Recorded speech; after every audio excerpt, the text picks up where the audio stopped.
بسم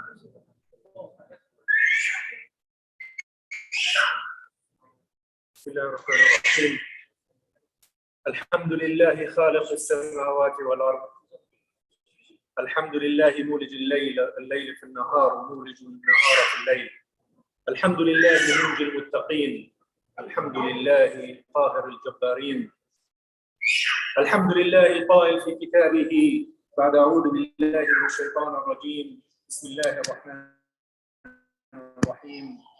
يا أيها الذين آمنوا قوا أنفسكم وأهليكم نارا وقودها الناس والحجارة عليها ملائكة غلاظ شداد لا يعصون الله ما أمرهم ويفعلون ما يؤمرون. والصلاة والسلام على أشرف الخلق نبينا محمد خاتم النبيين وعلى آله وصحبه أجمعين.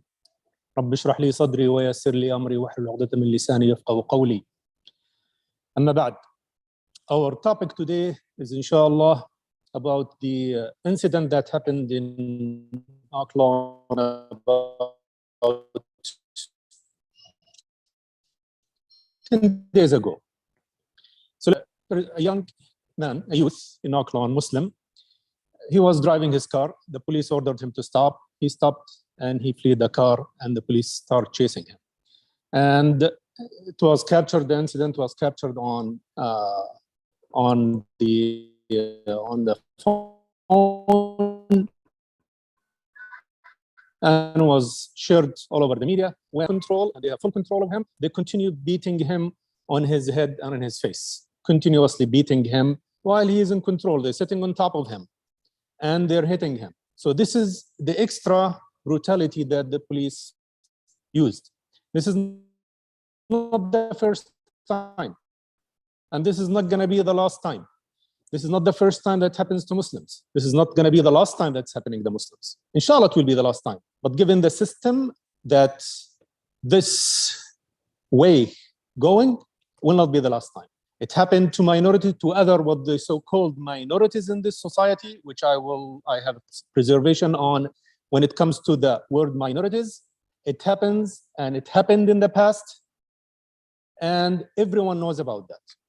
The Muslim community gathered and they rallied in front of the Oaklawn police, asking for the policemen to be tried or to be laid off or to take an action against them.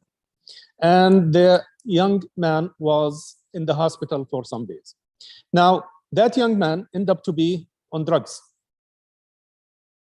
That young man ended up to be having a gun with him.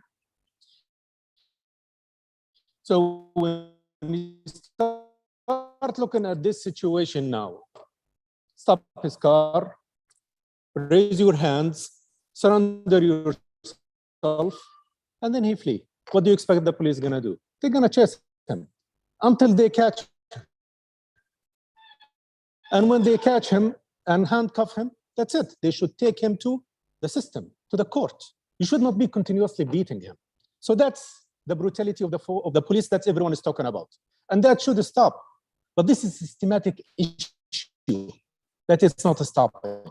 So it's not something new to the Muslims, and we should not be looking at this, okay, because we're minority, the concept of minority, and we are the Muslims as minority. So this has been intentionally done to us. So we should go and rise and do something about it. We should go and rally against it. We should go and do this and we should go and do that. Yes, you should be talking about this, but in terms of, yes, the policemen, they used extra force, not more than that. You should be telling your child and your son and also yourself, when the police comes and tells you stop, stop. Raise your hand, you raise your hand. Surrender, surrender. Who's going to face the police? Who has among us individuals the power and the authority to go and challenge a police when it's clearly in the system they have the order to go and protect themselves, and they have the order to go and do whatever is needed? That's clear by the system.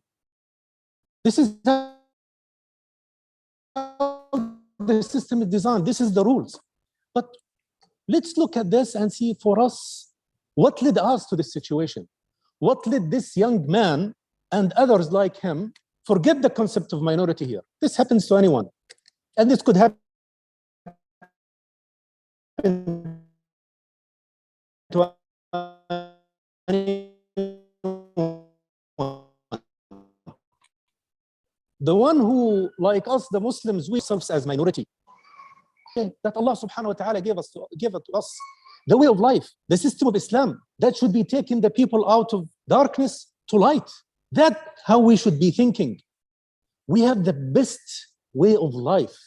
So we should be thinking in that mentality.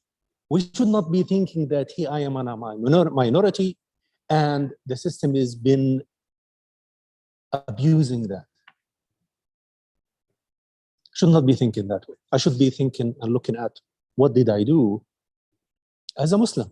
Because now we are talking here with Oaklawn event. It's about a young Muslim. What did he do? What did his family do? What did the community do to him? Or to the young men? What have they done? What have we done? So we are in that situation. So let's look at first at our youth. What's the situation in the youth of the youth? And I'm talking in general. I'm not talking about the youth who are being actually attached to the deen of Allah subhanahu wa ta'ala from my age. I'm not talking about the youth who go to the masjid. And goodness is in my ummah, in the ummah of the Prophet sallallahu. Look at in the general cases, where is our youth? Drugs, sex, homosexuality, feminism. They lost hope. They lost confidence even in their deen. Confused identity. They don't know who they are. And the result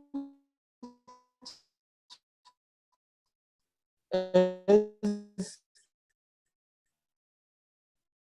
youth who are with materialistic identity, looking for their own material benefits in the system, because this is where they go. It's a secular system. It's cool. The community, whenever they go outside, freedoms, even if this freedom with your own deen, their freedoms takes a priority. When you are talking about with your child, about the concepts of freedom, about abiding by the deen of Allah subhanahu wa ta'ala, abiding by the rules of Allah subhanahu wa ta'ala at home. And then when he goes out in the community, he will see the emphasis on secularism, the emphasis on things that go and collide with that and goes against it. Split identity.